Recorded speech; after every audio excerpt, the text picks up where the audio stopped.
definitely from new student orientation when I was an orientation leader, and just interacting with the other orientation leaders and meeting the new students and guiding them where to go in their first experience of college was just really fun. And I just got to be myself and at the same time learn new leadership skills that I really enjoyed.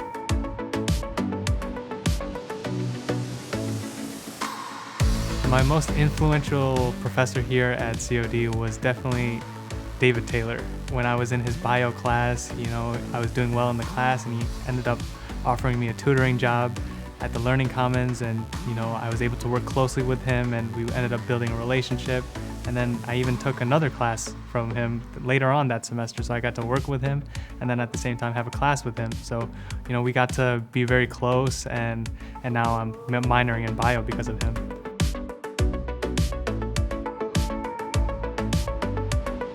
I really miss how the interactions with the professors is very one-on-one or very individualized. In bigger universities, it's just tougher because the classes are so large. There's definitely more office hours at COD with the professors. There's more of that one-on-one relationship, and it was just a more kind of warm environment, just because it can be because of the smaller classrooms and that interactive help.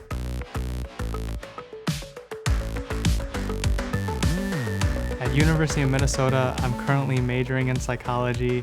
I'm conducting research on teenage substance abuse, so I have a research mentor over there, and there's a research project that they're working on, and I get to work on it closely, providing literature articles. It's just like a first experience of getting into that research field.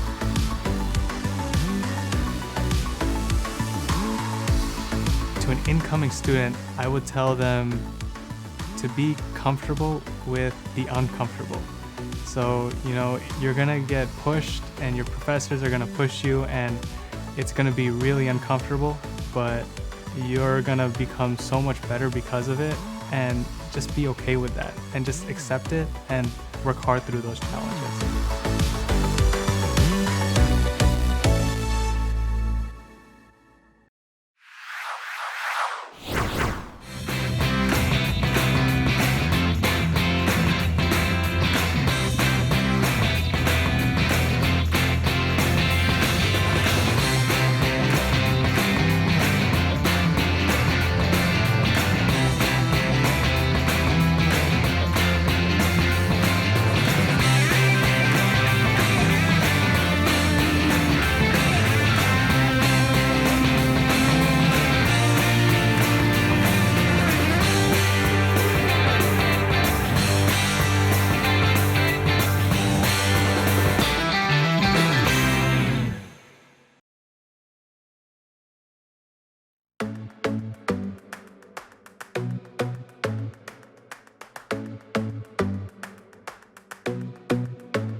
My favorite memory at my time at COD would probably have to be our Christmas potluck that we had last semester. We all got together, we all brought our food, and lucky for us, we have 3 pastry chefs in our class. So we knew it was our last time that we'd all be, together, and we had Secret Santa, and I really, really enjoyed that moment with them.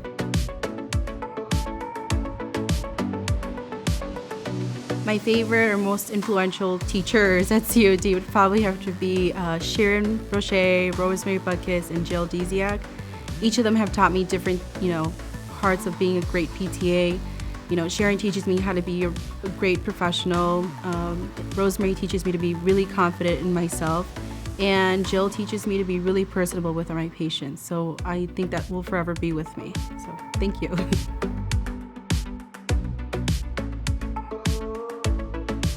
The thing I'll miss most is definitely my classmates. We formed such a great family bond. Some of our classmates went through some really rough parts in their life, and it was amazing how fast we all got together and we were there for each other, we supported each other, we laughed, we cried about classes together, we studied together.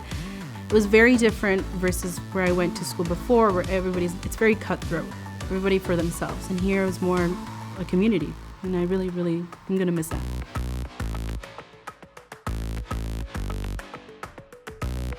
So after graduation, I plan to take my boards exams to get certified as a PTA.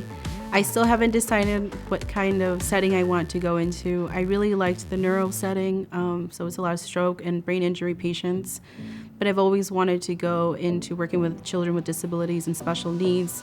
So I haven't decided which one, and hopefully by the end of the summer I know which setting I want to go into.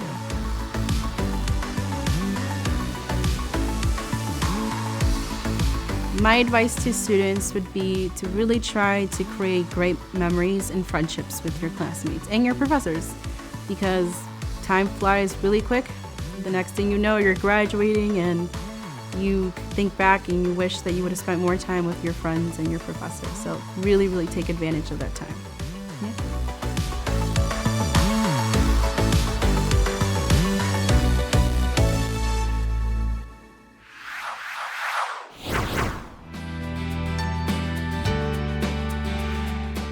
College of DuPage wants you to succeed both inside the classroom and out.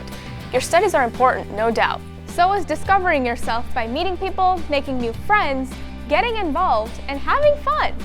Oh, hey, Chappie! We've got you covered on both ends with plenty of resources to help make the most of your time. And have an awesome college experience! Being a well-rounded student, like anything else, is a healthy balance between work and play. When it's time to be serious about your work, our library is stocked with everything you need, plus comfortable spaces for individual and group study. Need a little extra help with your homework? The Learning Commons offers assistance in math, writing, reading, and speech, as well as options for tutoring and preparing for placement exams. Hey everybody, my name is Devin Chambers. I'm a counselor in the Counseling and Advising Transfer Department at the College of DuPage. So today I'm meeting with you virtually from my kitchen to talk to you guys about some tips and tools that I would recommend as you have some downtime or some time to kind of explore more about your major, more about what you might want to do with your career, with your future. You know, we have a lot of tools in counseling that you guys have free to access, and I'm going to give you a couple of my favorite tools. When I was in college, I was a psychology major, and you know, I knew I liked psychology, I knew I wanted to help people, but I didn't know what I could do with psychology. And we have this tool website that you can see on your screen, which is called What Can I Do With This Major? And you can choose any major that you're thinking about, let's say psychology, and then see what careers, what fields, what type of companies you can work for. And this is a really cool tool because there's a lot of jobs out there you might not know even exists, or fields that you weren't aware that you could go into with this major. So that's kind of my first favorite tool and website to use. The second one is called Career Coach, and that is a website through the College of DuPage website. So you see that up on your screen as well. And that one is basically a tool to find out more information about specific careers. So you can see, let's say you're interested in being a radiologist. You can check on there, you know, what skills are needed, education needed, what kind of personality, you know, fits that specific career. And there's also tools on there where you can see take assessments and kind of learn more about your interests and personality as well. And those are all free tools available to you all. So Career Coach is definitely a good tool that I would recommend as well. And let's say, you know, after you've done your research and you know, explored a little bit about yourself and gone through some of these tools, but you still have questions, that's where we can help in counseling. So we are doing 1-hour career counseling appointments virtually, and we can do this over video, we can do it over phone, and we're doing those throughout just like we regularly do. So you can call to make an appointment to speak with us at 630-942 2259, or you can visit the link on your screen to schedule an appointment electronically with us.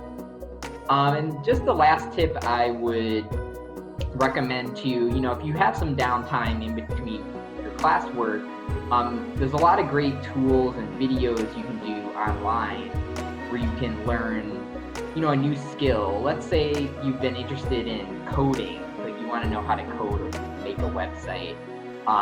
There's a lot of YouTube videos you can look at. We have also, if any of you have a LinkedIn account, you can also use what's called LinkedIn Learning, which are really short videos, typically like 3 to 15-minute videos that kind of walk you through different skills. So definitely take that time, take, even if it's 5-10 minutes every day, these next few months are time that you can spend learning something new and kind of building on your own interests. So that's kind of the tips and websites and tools that I have for you all today. Use as much of it as you want, and just so us in counseling and advising, we miss you. We look forward to seeing you again. Just know that we're here for you, and we support you even at home.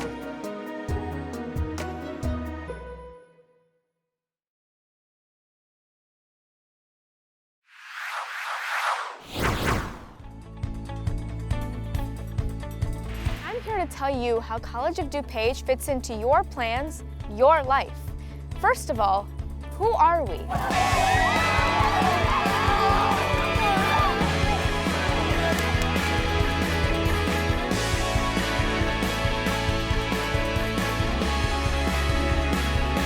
College of DuPage is a community college serving most of DuPage County, as well as portions of Will and Cook counties. There are 48 communities in our district, but students come from all over, even internationally. Each semester, there are about 30,000 students enrolled at College of DuPage, making us the second largest provider of higher education in the state. Don't worry about getting lost in the numbers, though. Unlike other large institutions, the average class size is still small, and students really appreciate the one-on-one personal attention from their instructors.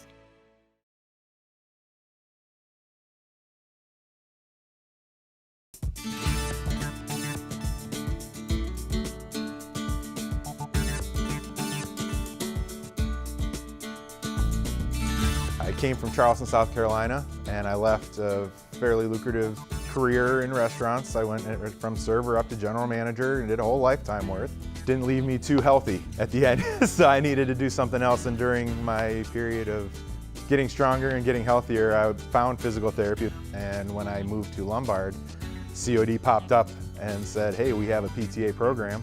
So I ended up at College of DuPage, a little bit by luck and then a lot by marketing. And when I got here, the group of professionals that absorbed me into the collective, if you will, was phenomenal.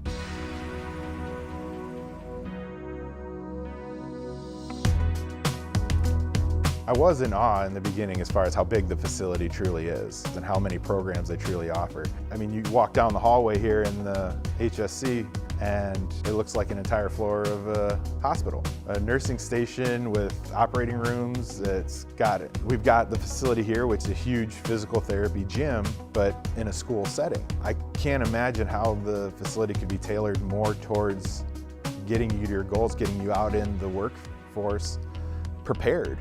It's very easy to think, when you're starting the career, you're going to be sitting in a classroom with a bunch of people in these big halls and you're going to be learning things on a chalkboard. And what I found, which just kept adding to my experience, was that from day one, you're hands-on with the career you're looking to go into. So as you're learning, you learn it in a book, you learn it from the PowerPoint, and then you've got it in your hands. For me, I'm a very hands-on learner. So I couldn't have been happier.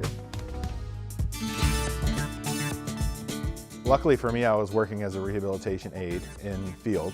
So honestly, everything I was learning in class, I was able to go watch the therapists in my clinic doing it. I didn't have any medical background at all coming into this. So the ability to be in class and learn it book, learn it hands-on in the comfort of the classroom And then to be able to see those things being used on a daily basis, it just made me a better clinician. And I gained very good experience from that. And at the time that I was graduating from school, they offered me a position. After that, I passed my licensure exam, and now I'm finishing my first year as a clinician. And my title is what it is, physical therapy assistant. I also have patients that I just work with under the supervision of a PT, and I have not regretted a single day.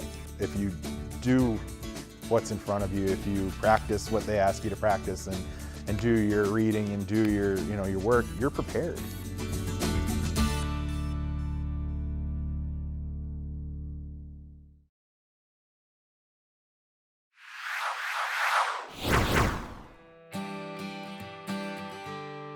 Whether you're planning on transferring to a four-year institution, studying to earn a degree or certificate for a specific career, sharpening job skills, or taking classes just for fun, College of DuPage truly has something for everyone. And it happens here. The main campus is amazing. If you haven't walked around yet, make a point. That's a must-do.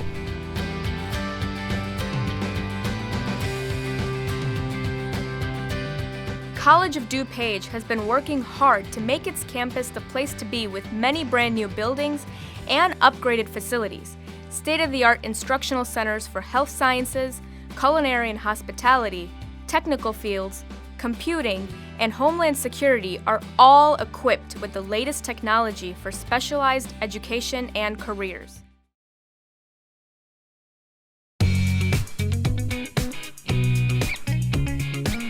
Hi, I'm REMIC ENSWEILER, PRAIRIE Manager at COD. Now we're on to step 2. We call this process transplanting. In the first video, we started our flats, we've been saturating them, and we're gonna move the plants from their flats to bigger pots. For this step, all we need is a fork or a spoon, any sort of utensil. It can be a popsicle stick, whatever you happen to have at home. The first thing we do, we take an empty pot. It can be any size pot, whatever you happen to have at home. And we're gonna wanna fill it with soil. Take your soil mix, and you wanna fill it to the top, because as we continue to water these plants, it might look like it's overflowing, but the soil will sink. Go ahead and poke, just use your finger and just poke a little bit of a hole, not even a half an inch to an inch down in the center of the top of the pot. Then take your plant, carefully fork it out, and you can fork the plant, the soil around the roots of the plant. And at this point you might be thinking, oh no, I'm hurting the plant because the roots are exposed. And while it's not quite beneficial to have the roots exposed like this, it's also not harmful. Plants are resilient, and this plant will be just fine. Go ahead and put it in that top center hole that you made, and kind of just tuck it in there with your fingers so that it's nice and sturdy, but not too tight. You don't want to cut off the oxygen to the plant. Go ahead and just water it in as your last step. Now what you do after this is you keep this near the light or that windowsill that you had put your planting tray near for it to get light before we start step 3, which is actually putting it into the ground. Now the reason we do this intermediate step is because we want to grow the roots a little more, kind of have the plant be sturdier for when we do put it out into the environment. So that's step 2.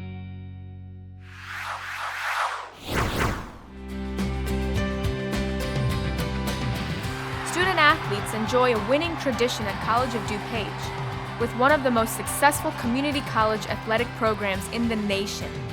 The Makinich Arts Center is not only home to students studying the arts, but it's also the place to catch a performance. There's theater, music, dance, art galleries, and more.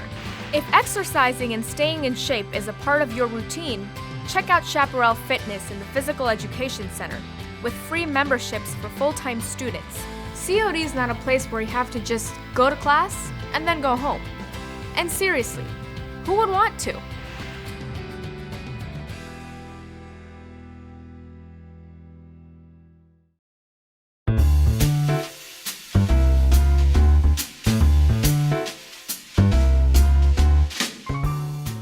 Hello and welcome to another episode of In the Kitchen with Chris. Today we are going to be making a sauteed scallop dish with a pecan pesto sauce. So you just need a few things to get you going. Number one is a food processor to make the pesto sauce.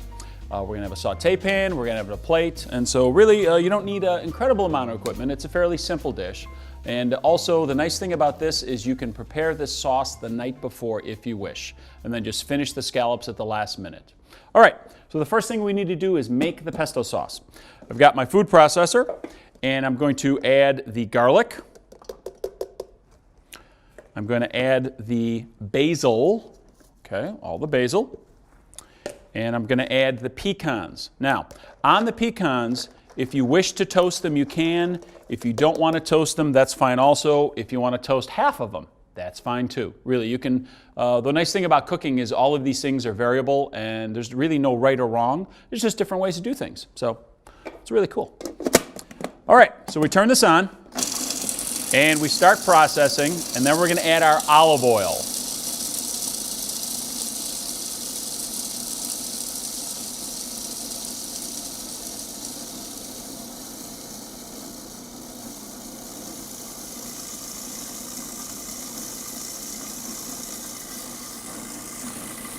And last but not least, we're going to add just a little bit of heavy cream to give it a nice saucy consistency.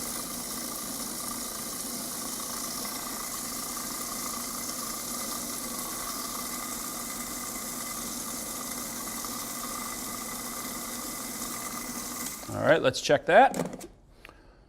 With my spoon here, take a look. Okay, just a little bit more cream and I think we'll be there.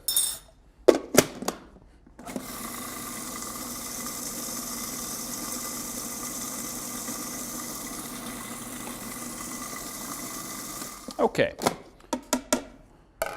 All right, so now we're going to put it on our plate.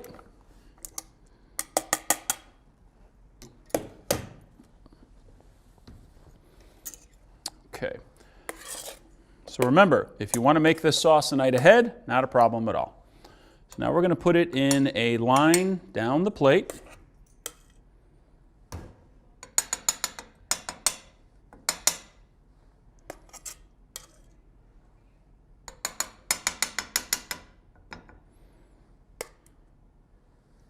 All right, and now we need to saute our scallops. We are now ready to saute our scallops.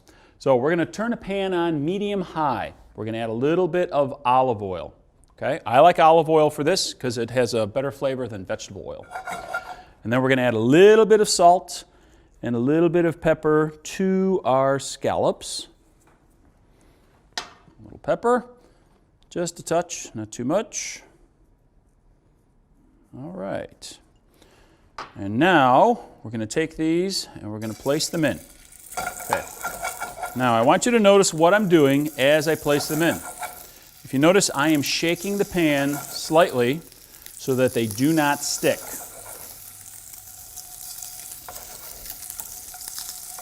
We're going to add just a couple more drops of oil. All right.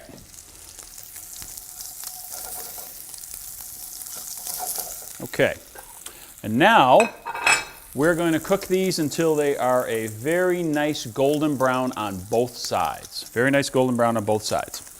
And the last thing I'm going to do, right when they're just about ready, is to add just a little bit of butter into the pan, and we're going to add it for a little bit of mouthfeel, a little richness, a little good buttery flavor.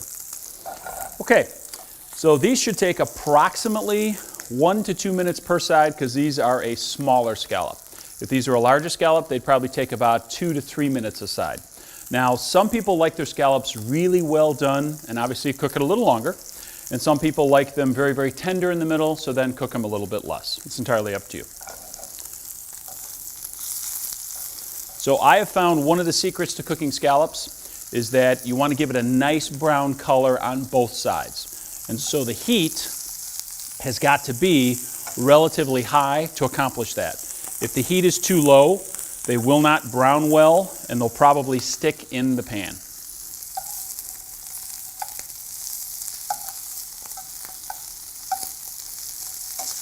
Okay. So because of the shape of this pan, I kind of moved them to the outside because this pan has got like a little bit of a bow in it. So all the oil was collecting on the outside, and so it's cooking much better on the outside of the pan. And that's one of the things when you're cooking, you've got to be flexible, and you've got to, take a look at the equipment you're using and say, hey, it's cooking better on this side of the pan, then, well, move them over to that side of the pan. It'll work better. All right, these will be done in about 1 more minute because I like my scallops more on the tender side.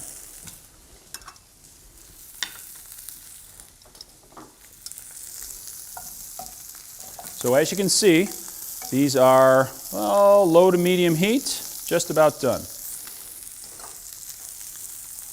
Let me check this one. There we go, that looks better. Okay, now I'm going to turn the heat off. Everyone please notice, I turn the heat off. If you leave the heat on and you add the butter, sometimes the butter will burn because the pan is very, very hot. So I'm just going to add, just a little bit of butter. Probably about a tablespoon or so. Okay, and then we're just going to let it melt right on there. And then we're going to pick these up.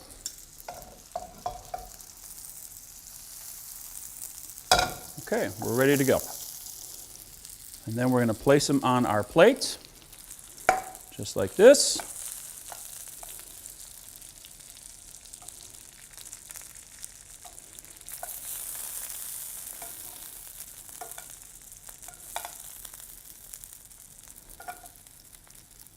I don't think I can get that last one on there.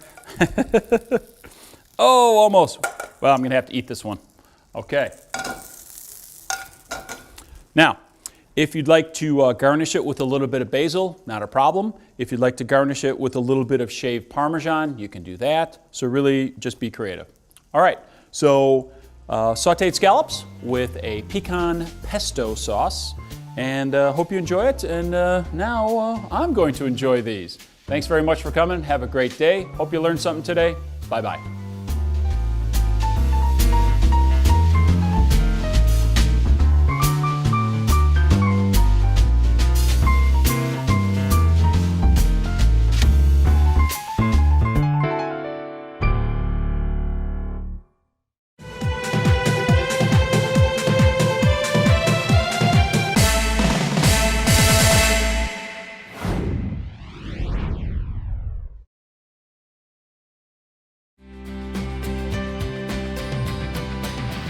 Student-athletes enjoy a winning tradition at College of DuPage, with one of the most successful community college athletic programs in the nation.